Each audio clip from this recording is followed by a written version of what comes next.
Olá, alunos! Estamos iniciando a nossa aula sobre ácidos nucleicos do nosso curso de Bioquímica. Quem são os ácidos nucleicos? São o ácido desoxirribonucleico, o DNA, e o ácido ribonucleico, o RNA. Essas moléculas são polímeros lineares de nucleotídeos. Têm a função de armazenamento e decodificação da informação genética, têm funções estruturais e catalíticas. Os nucleotídeos, que são os monômeros que constituem o DNA e o RNA, são moléculas constituídas por um açúcar, uma pentose, ligada a uma base nitrogenada e a pelo menos um grupo fosfato. Aqui embaixo a gente vê os dois grupos de bases nitrogenadas, as pirimidinas, de um anel, e as purinas, que contêm dois anéis.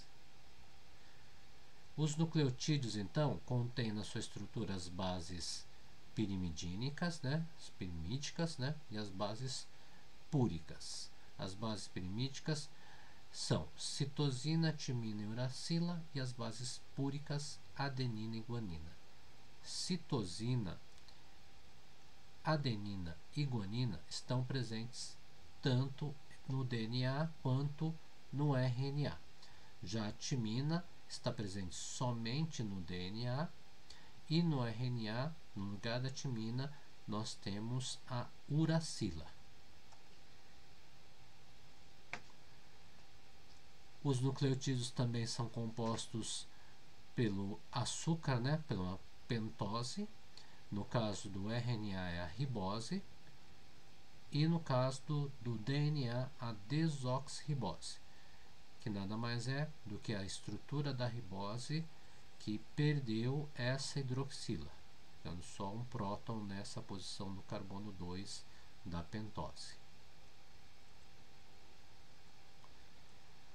Então, nessa estrutura do nucleotídeo nós temos o açúcar, que nós temos o ribonucleotídeo, então a gente tem a ribose, a base nitrogenada ligada no carbono 1, e temos aqui o grupo fosfato.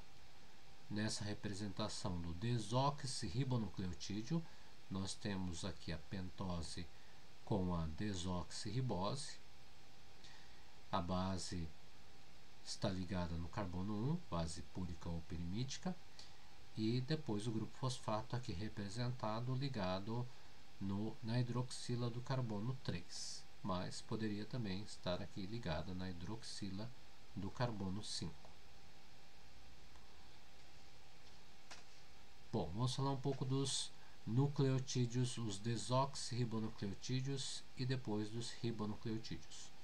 Os desoxirribonucleotídeos nós temos, de acordo com a base ligada a cada um deles.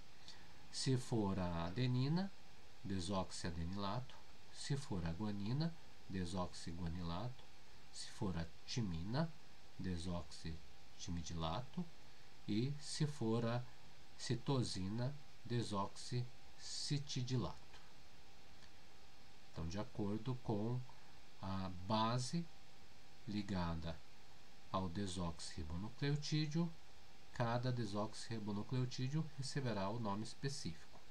No caso dos ribonucleotídeos, igualmente, de acordo com a base que está ligada ao ribonucleotídeo, nesse caso, porque aqui a pentose é uma ribose, tem essa hidroxila no carbono 2, teremos então os ribonucleotídeos específicos. Se for a adenina, ligada então aqui na ribose, teremos o adenilato. Se for a guanina, o guanilato. A uracila, o uridilato. E a citosina, o citidilato. Os ácidos nucleicos são então constituídos pelos nucleotídeos que estão ligados entre si pela ligação fosfodiéster. Aqui a gente tem a estrutura do DNA, uma fita do DNA, e aqui uma fita do RNA. Então, quais são as diferenças entre essas duas estruturas? O RNA apresenta como o açúcar, que constitui os seus nucleotídeos, a ribose, que tem essa hidroxila no carbono 2, e o DNA, a desoxirribose. Tanto um quanto o outro ácido nucleico está ligado, né, seus nucleotídeos estão ligados pela ligação através do fosfato, constituindo então a ligação fosfodiéster, ou seja, os nucleotídeos estão ligados entre si pela ligação fosfodiéster.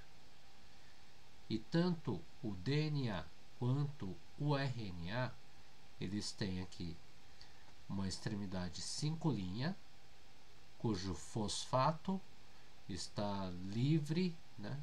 Fosfato ligado ao carbono, o quinto carbono desse nucleotídeo ele está livre, não está ligado com outro nucleotídeo, então a extremidade 5' livre. E a extremidade 3' é aquela que tem a hidroxila, ou poderia ser também o fosfato ligado aqui, porém não ligado a um próximo nucleotídeo. Então é a extremidade 3' do DNA. Da mesma forma, o RNA tem essa estrutura, que o que condiciona essa estrutura é a ligação do fosfato entre a hidroxila do carbono 3 e a hidroxila do carbono 5 do próximo nucleotídeo, gerando a cadeia do DNA ou do RNA. E é uma última diferença agora entre os dois, além da pentose que os constitui, são as bases que estão presentes exclusivamente no RNA, a uracila, e exclusivamente no DNA, a timina.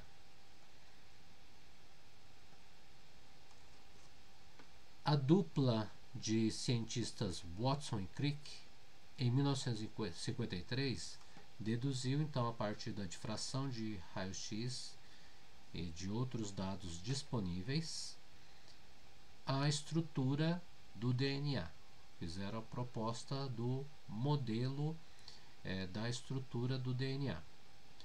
Porém, antes do trabalho deles, um outro pesquisador, o Chargaff, ele fez algumas observações que foram fundamentais para o estudo do DNA. Então, lá em 1940, ele fez o estudo sobre a composição das bases do DNA e verificou o seguinte, que a composição de bases do DNA geralmente varia de uma espécie para outra, ou seja, não é idêntica. O DNA isolado de diferentes tecidos de uma mesma espécie tem a mesma composição de bases. Isso a gente sabe hoje porque todas as células têm o mesmo genoma. A composição de bases do DNA de uma dada espécie não varia com a idade, estado nutricional ou mudanças ambientais. Também mesma coisa, porque todas as células têm o mesmo genoma. E em todas as amostras de DNA isoladas das células, a quantidade de adenina é igual a timina e a quantidade de citosina é igual a guanina. Essas observações foram fundamentais para que Watson e Crick, então, desvendassem a estrutura do DNA. Também, claro, não só por conta dessas definições, mas pelos dados experimentais obtidos por Rosalind Franklin de difração da molécula de DNA, que acabou resultando na estrutura da dupla hélice. Então, no modelo estrutural do DNA, duas cadeias polinucleotídicas circundam um eixo comum, é a dupla hélice, são fitas antiparalelas com direções opostas, ambas com giro para a direita. Então, uma corre no sentido 5' 3' e a paralela 3', 5'. As bases nitrogenadas na região central, o arcabouço as bases estão na região central, estão aqui, na região central, e o arcabouço periférico é formado então por pentose e fosfato. Seriam os corrimões do DNA, pentose e fosfato. E a parte central, os degraus, seriam aqui formados então pelas bases nitrogenadas. Na superfície formam-se sulcos com larguras diferentes, a cavidade menor e a cavidade maior. As bases de fitas opostas interagem por ligações de hidrogênio, formando pareamento de bases complementares. A complementa com T, adenina com timina, citosina com guanina. Então, em relação à complementaridade de bases, é bem visível aqui nessa imagem que adenina e timina se complementam formando duas pontes de hidrogênio, duas ligações de hidrogênio, e citosina e guanina formam três ligações de hidrogênio. Olha aqui outra citosina e guanina, três ligações de hidrogênio, adenina e timina, duas ligações de hidrogênio, citosina e guanina, três ligações de hidrogênio, adenina e timina, duas ligações de hidrogênio. E os nucleotídeos estão ligados entre si pela ligação fosfodiéster. Aqui há essa fita no sentido 5' 3', e a fita antiparalela 3', 5'. Tá? Mas o sentido da fita é sempre indicado 5', 3'.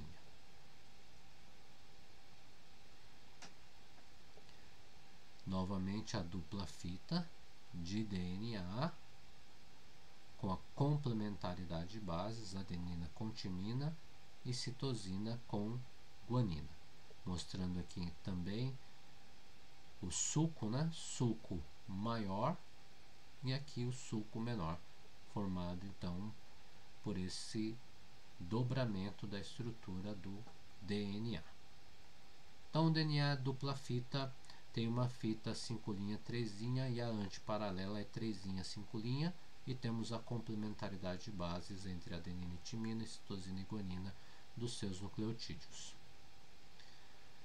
Dada todas essas descobertas e a investigação de Watson e Crick, eles propuseram aí um modelo de replicação do DNA que sabemos que funciona dessa maneira hoje, que é uma replicação semiconservativa, ou seja, abre-se a dupla fita e uma nova fita complementar é formada baseada na estrutura da fita mãe, dada a complementaridade de bases entre adenina e timina e citosina e guanina. Novamente, adenina com timina formam duas ligações de hidrogênio, citosina com guanina, três ligações de hidrogênio. Isso é muito importante quando a gente faz, por exemplo, o estudo de replicação do DNA e nós vamos tentar fazer a clonagem da molécula do DNA por meio da reação em cadeia da polimerase, a reação de PCR. O DNA tem uma grande complexidade estrutural. No caso dos procariotos, que possuem um DNA circular, assim como nas mitocôndrias, esse DNA vai se enovelando, ele vai se torcendo e tem diferentes níveis de torção. Você tem desde a fita mais relaxada até a fita super torcida. E entre eles, graus diferentes de torção da fita de DNA circular. E em eucariotos, o DNA, para formar os cromossomos, esse DNA ele vai se enovelar, ele vai depender de proteínas para poder se condensar, que são as histonas. Ele vai então circundar essas histonas, formando aqui os nucleossomos, e esses nucleossomos então vão constituir depois uma estrutura bastante condensada.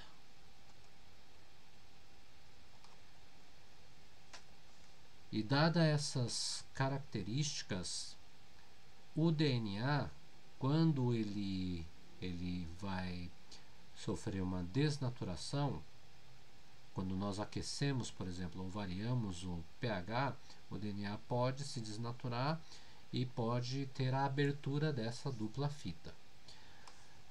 Esse é um fator bastante importante, porque através da temperatura de fusão de uma determinada dupla fita, nós conseguimos fazer então a estimativa se essa fita ela tem uma composição maior de citosinas e guaninas ou de adeninas e timinas. E além disso, essa informação é útil para que a gente possa, na parte biotecnológica, fazer o desenho correto de primers para amplificação de uma determinada fita. Esse slide aqui também mostra que na temperatura de melting, que é a temperatura de fusão, nós temos aqui 50% das fitas vão estar desnaturadas, ou seja, vão estar separadas, e 50% ainda estão ligadas na temperatura de melting. Nesse caso, quando a gente vai aumentando a temperatura e aumentando as fitas livres, nós temos o aumento também da absorbância em 260 nanômetros. Esse outro gráfico ele mostra o espectro de absorção do DNA em diferentes comprimentos de onda e mostra que o pico de absorção é em 260 nanômetros. Lembra lá que para proteína nós temos um pico de absorção que é 280 nanômetros por conta dos aminoácidos aromáticos. Aqui nós temos a absorção, o pico de absorção em 260 nanômetros, tá? Diferente um pouco das proteínas. Ácidos nucleicos absorvem bem 260 nanômetros e aqui a gente percebe que as fitas simples de DNA têm uma absorvância maior do que a dupla hélice do DNA. Então guarda, 260 nanômetros, DNA e RNA, né? Absorvância de DNA e RNA. Proteínas, 280 nanômetros, não é? Por conta dos aminoácidos aromáticos. Proteínas, DNA e RNA, 260 nanômetros. Bom, vamos falar agora um pouco do RNA. O RNA ele ocorre principalmente como estrutura em fitas simples, porém essas fitas também podem sofrer ali um pareamento, gerando estruturas como, por exemplo, em grampos, né? Hairpin, que a gente chama, tá? E pode haver também estruturas em fita dupla de RNA. Mas o mais comum é a fita simples. Aqui nós temos então a estrutura básica de uma fita de RNA. Como que nós sabemos que é RNA?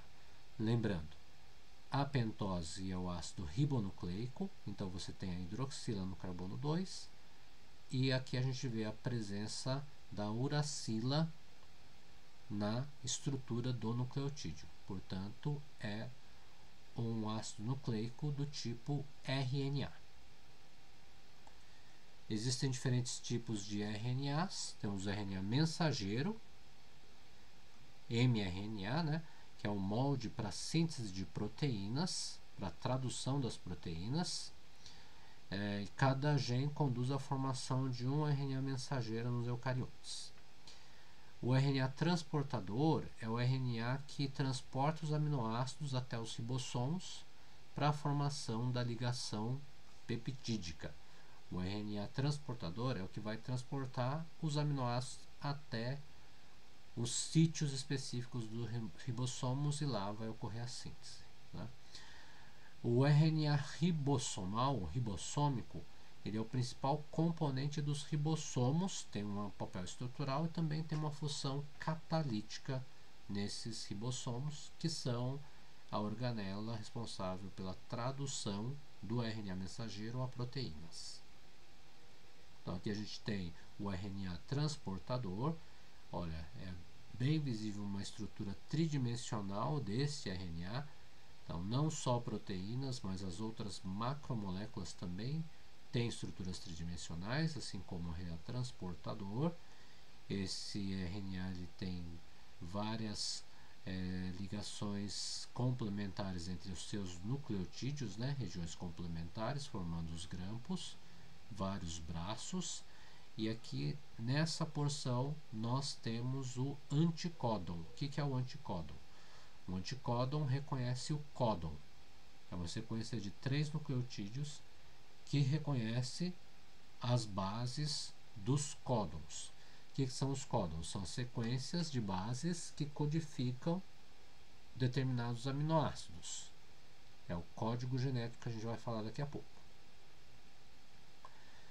O RNA ribossômico ele tem muito mais estruturas em hairpin, estruturas com complementaridade de bases, ou seja, vai ter uma estrutura tridimensional bem mais complexa e tem o papel, está presente nos ribossomos, tem o papel de não só estrutural, mas também de participar da catálise da síntese proteica. Falando em síntese proteica, a síntese proteica ela ocorre de acordo com o nosso dogma central da biologia molecular, que é o que fala sobre a expressão gênica. O dogma da biologia molecular diz que o DNA, que é a nossa estrutura ou molécula de informação genética, pode se replicar, vai ser transcrita a RNA mensageiro e esse RNA mensageiro é traduzido a proteína. Esse é o dogma da biologia molecular. DNA dá origem a RNA mensageiro, que dá origem a proteína. E os processos envolvidos em cada etapa são transcrição, que é a produção do RNA mensageiro, e a tradução, geração da proteína. O RNA ele também pode se replicar, assim como o DNA, em certos organismos e condições. E esse RNA também pode sofrer uma transcrição reversa, por exemplo, em vírus. Tem vírus de RNA que são transcritos, tem uma enzima, uma polimerase, que é a transcriptase reversa, que vai transcrevê-los reversamente, gerar um DNA para depois gerar proteínas específicas para a composição desse vírus. Então, na transcrição, ocorre a polimerização de nucleotídeos, ribonucleotídeos livres, gerando aqui o pareamento com as fitas de DNA. Por meio da RNA polimerase são produzidos os RNAs. Então aqui a transcrição. O DNA serve de molde para o RNA. O RNA, então, ele é, através da ação da RNA polimerase, o DNA ele vai ser lido e teremos, então, a síntese da fita de RNA.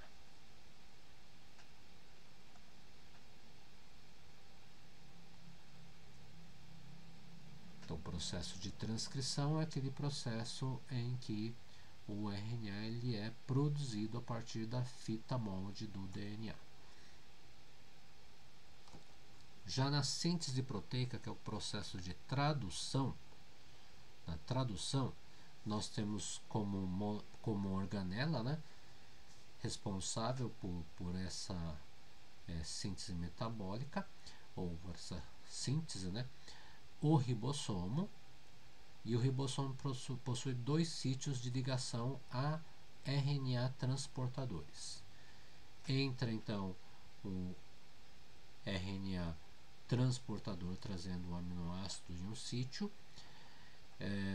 Isso ocorre por meio do reconhecimento do códon. através do anticódon.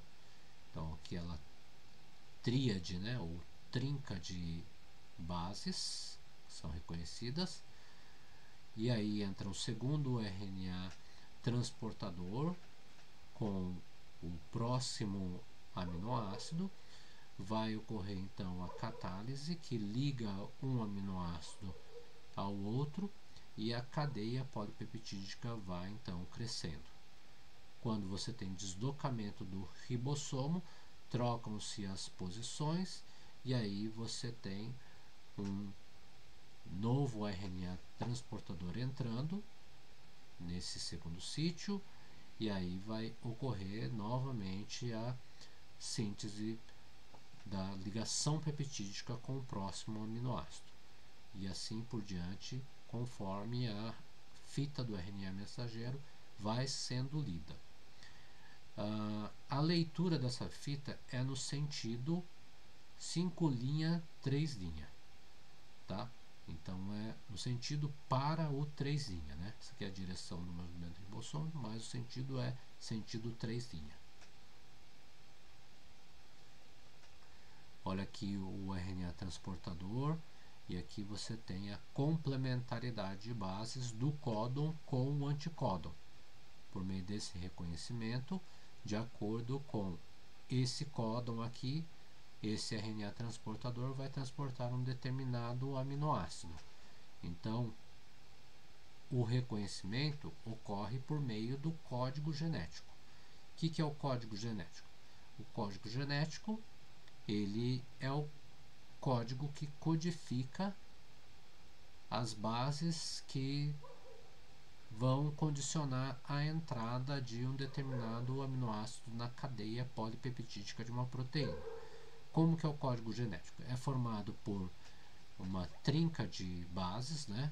Código triplo, uma sequência de 3 bases, e cada códon é específico para um aminoácido. Como nós temos aí 4 bases, né? Adenina, uracila, citosina e guanina, e se são 3 posições, então são combinadas 3 a 3, temos 64 possibilidades de códons, 4 elevado a 3, né? No entanto, nós temos 20 aminoácidos proteinogênicos, ou seja, temos menos aminoácidos proteinogênicos do que possibilidades de códon. Assim, mais de um códon codifica para o mesmo aminoácido, dependendo, lógico, do aminoácido. Tá bem? Isso se chama degeneração do código genético, quando mais de um códon codifica para um mesmo aminoácido. Além disso, o código genético, a leitura do código genético é não sobreposta, nenhuma base é compartilhada entre os códons consecutivos nessa leitura, não há uma parada ou intervalo, uma vírgula, até que exista um códon que é o códon de parada. Então, no código genético, nós temos sequências que são stop códons, códons de parada. Quando o ribossomo ele chega até um códon de parada, a tradução para a tradução, ou seja, cessa ali a síntese da cadeia polipeptídica daquela proteína. E relembrando, o código genético é degenerado, ou seja, redundante. Mais de um códon pode codificar o mesmo aminoácido. E não é ambíguo, nenhum códon pode codificar mais de um aminoácido. E finalmente, o código genético é universal, é idêntico para todos os organismos, com poucas exceções. Então, existem alguns organismos com algumas exceções, mas o código é universal. Esse aqui é a tabela do código genético. A leitura ela ocorre primeiro com essa base, né? Seria a primeira base, aqui a segunda base e aqui a terceira base do códon, né? Por exemplo, a gente tem U, é a fenilalanina, codifica para o aminoácido fenilalanina. O C também é fenilalanina. Lembra da degeneração do código genético? Mais de um códon codifica o mesmo aminoácido. Olha a leucina, ela é codificada por 1, 2, 3, 4, 5, 6 códons. Todos esses códons codificam a leucina. Vamos ver um outro exemplo. A glicina. Glicina tem 1, 2, 3, 4 códons codificam a glicina. Então, se você tiver na sequência GGU, então é uma glicina. Mas se você tiver GGA, também codifica para uma glicina. Por isso que nem todas as trocas de nucleotídeos numa sequência, né, do seu código genético altera necessariamente o aminoácido. Às vezes não. Se você trocar numa posição em que não vai alterar o aminoácido, então essa alteração, que pode ser considerada uma mutação, não vai afetar o fenótipo, não vai afetar a proteína que é produzida a partir daquela sequência de nucleotídeos, tá? E aqui nós temos os códons de paradas. UAA é um códon de parada, UAG é um códon de parada, UGA é um códon de parada. São os chamados stop códons. Quando o ribossomo então chega numa dessas sequências de códons, para de haver a síntese daquela cadeia polipeptídica da proteína. E existe um códon que é bem especial, que é esse códon de inicialização da cadeia polipeptídica, que é o códon AUG, chamado de códon inicializador, tá? Ou iniciador, que inicia a sequência das proteínas, códon, a metionina. Metionina só tem esse códon aqui, ó, AUG. Então, novamente, o ribossomo vai fazer a leitura da sequência de RNA. Existem sequências anteriores à metionina, né, que é o núcleo, que é o códon da metionina, anteriores ao códon da metionina, né, que é o códon inicializador. Existem sequências anteriores, que são chamadas upstream ao códon inicializador, né, antes da sequência do códon inicializador, que são sequências reconhecidas pelo ribossomo, para que o ribossomo então comece a partir da metionina, do códon da metionina, né, AUG, após essa sequência de nucleotídeos, que comece então, faça o reconhecimento e comece o processo de tradução, tá? Começa na metionina e vai adicionando depois os próximos aminoácidos por meio dos códons que são reconhecidos. O RNA transportador transporta, existe um RNA transportador específico para cada códon, né, que tem o seu anticódon específico, que transporta o aminoácido específico para aquele códon, e o ribossomo catalisa a síntese da ligação peptídica, e aí a sequência polipeptídica vai sendo formada, tá? Claro que isso é uma forma simplificada de explicar a síntese proteica, porque conforme a sequência polipeptídica vai sendo formada, vai também ocorrendo dobramento dessa cadeia polipeptídica, formando as estruturas secundárias, alfa-hélices, folhas beta-pregueadas, as estruturas terciárias, e depois, quando liberadas essas estruturas terciárias, vão se agrupar, dependendo da proteína, formando as estruturas quaternárias das proteínas, que são formadas por mais de uma cadeia polipeptídica, não é assim? E isso depende também de outras proteínas, dependendo do organismo, tá? Que vai ajudar no dobramento dessas proteínas, que são as proteínas de choque térmico, mas isso já é um assunto mais complexo, Nesse momento é importante vocês guardarem essa informação, que o RNA mensageiro é o RNA que é lido pelo ribossomo, e a sequência do RNA mensageiro é que vai condicionar a sequência polipeptídica da proteína que é traduzida. E como que nós sabemos isso? Por meio do código genético. A sequência, então, ela vai depender do código genético. Tem uma outra característica importante aí, que se houver, por exemplo, deslocamento de uma base, você acaba mudando toda a leitura dessa sequência de nucleotídeos. Então, você pode causar mutações, alterações totais na estrutura da proteína. Se você tem, por exemplo, uma deleção de um nucleotídeo, muda a estrutura toda na sequência. Se você tiver inserção de nucleotídeo aqui, também vai mudar toda a sequência posterior. Por quê? Você lê de 3 em 3 bases. Só que se você tem lá uma sequência que é U, e na frente desses três, né, dessas três bases, né, dos nucleotídeos dessas três bases, entrar, por exemplo, vamos pegar aqui um exemplo, uma citosina, né? Se aqui na frente entrar uma citosina, e aí começar a leitura anterior a isso, pode ser que leia um CUU, né? Se tiver um C aqui na frente, em vez do U, CUU, que é uma leucina. Dá para perceber, né?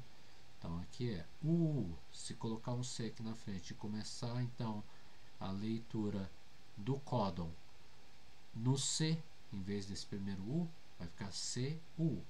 E aí CU, esse códon, já é da leucina, não é da fenilalanina. E daí por diante, todo o resto da sequência deve ficar alterado.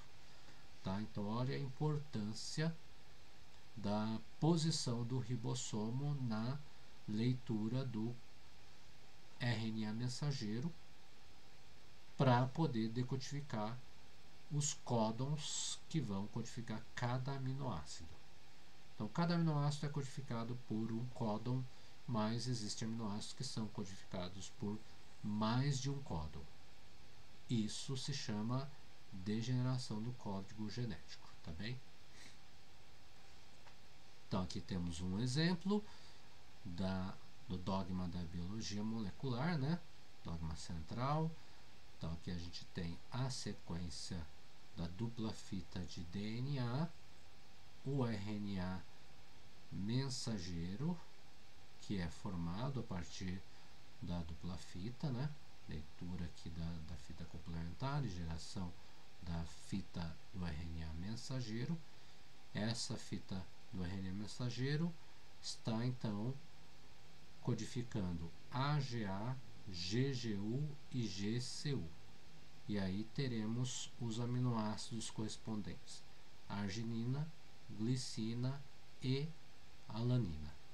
Então a nossa proteína vai ter esses três aminoácidos na sua sequência. Tá bem?